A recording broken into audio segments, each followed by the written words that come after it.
Hi friends, welcome back to our channel. ఈరోజు వీడియోలో ఏ రకమైన చేపతోనైనా ఈ ప్రాసెస్లో పులుసు పెట్టారంటే రుచి అద్దిరిపోద్దండి.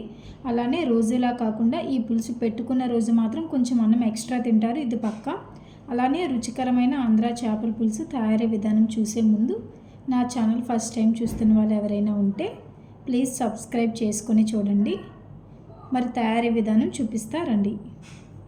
ముందుగా చేపల పులుసు తయారీకి 1/2 kg బొంతు చేపల ముక్కలు తీసుకుంటున్నానండి. నేనైతే మీ దగ్గర ఏ చేప ముక్కలు ఉంటే వాటిని తీసుకోండి.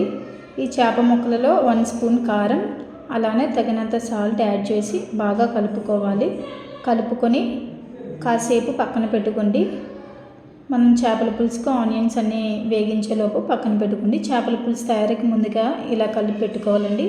నెక్స్ట్ ఒక పెద్ద నిమ్మకాయ సైజ్ అంతా చింతపండు తీసుకొని వాటర్ వేసి నానబెట్టి రసం తీసుకొని పక్కన పెట్టుకోండి.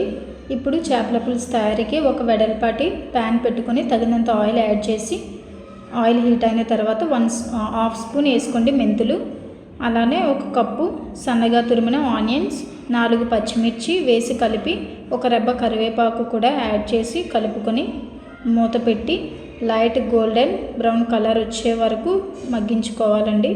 ఆ తర్వాత మూత తీసి చూస్తే ఆనియన్స్ బాగా కలర్ చేంజ్ అయ్యి కనిపిస్తున్నాయి కదా. ఇప్పుడు 1 కప్పు మిక్సీ పట్టిన 2 టమాటాలు మిక్సీ పట్టానండి.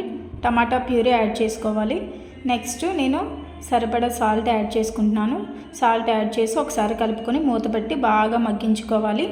టమాటా అంతా పచ్చివాసన పోయే వరకు మగ్గించుకున్న తర్వాత నెక్స్ట్ దీంట్లోకి ముందు మనం చేపల్లో కారం యాడ్ చేసాం కదండి, మరొక స్పూన్ కారం యాడ్ చేస్తున్నాను. అలానే చిటికెడు పసుపు, అల్లం వెల్లుల్లి పేస్ట్ 1 స్పూన్ యాడ్ చేసి బాగా మిక్స్ చేసుకొని అల్లం వెల్లుల్లి పేస్ట్ పచ్చివాసన పోయే వరకు మరొకసారి మూత పెట్టి మగ్గించుకోవాలండి. పచ్చివాసన పోయే వరకు ఉడికించుకున్న తర్వాత నెక్స్ట్ మనం ముందుగానే తీసి పెట్టుకున్న చింతపండు జ్యూస్ని యాడ్ చేసుకోవాలి.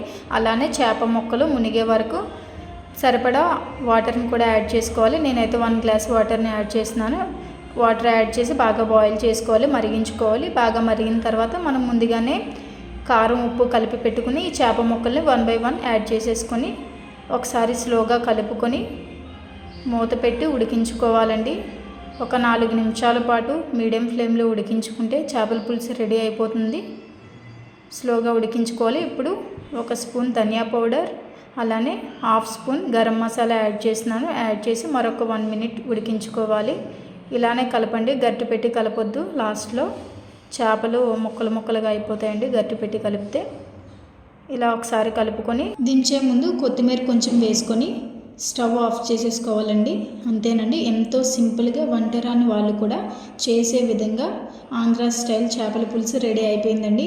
మరి మీరు ఇంట్లో చేపల పులుసు పెట్టేటప్పుడు ఈ ప్రాసెస్లో చేసి చూడండి. ఇంట్లో వాళ్ళందరూ మిమ్మల్ని పొగడ్తలతో ముంచేస్తారు, ఎందుకంటే మీరు పెట్టే చేపల పులుసు అంత టేస్టీగా వస్తుంది. మరి తప్పకుండా ట్రై చేయండి. అలానే నా వీడియో మీకు నచ్చితే ఒక లైక్ చేసి ఛానల్ని సబ్స్క్రైబ్ చేసుకోండి. మరెన్నో మంచి రెసిపీస్ కోసం థ్యాంక్స్ ఫర్ వాచింగ్.